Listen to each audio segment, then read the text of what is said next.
My sister dumped her kids on me, so I left.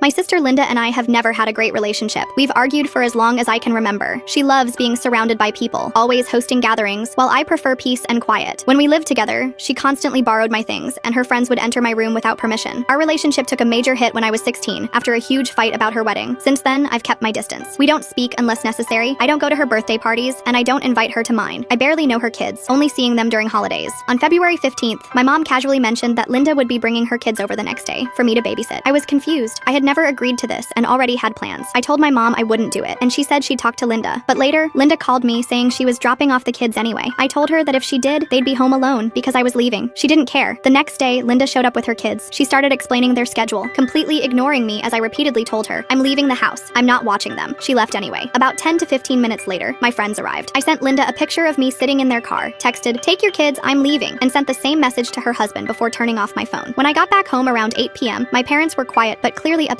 The next day, Linda stormed into the house yelling at me. She called me lazy and irresponsible, accusing me of putting her kids in danger. I told her I did exactly what I said I would do. She was the one who ignored me. We argued for 2 hours, but when I asked her where she had to go and why she specifically chose me to babysit, she couldn't answer. Instead, she just yelled even more. Later, I told my friends about what happened. Some agreed I had done nothing wrong, but others were annoyed, saying if they had known I was leaving the kids alone, they wouldn't have gone out with me. Just to clarify, I didn't leave immediately because I wasn't ready yet, and my friends hadn't arrived. Also, I didn't let Linda in. She has a key. It's not my house, it's our parents' house. So, am I in the wrong?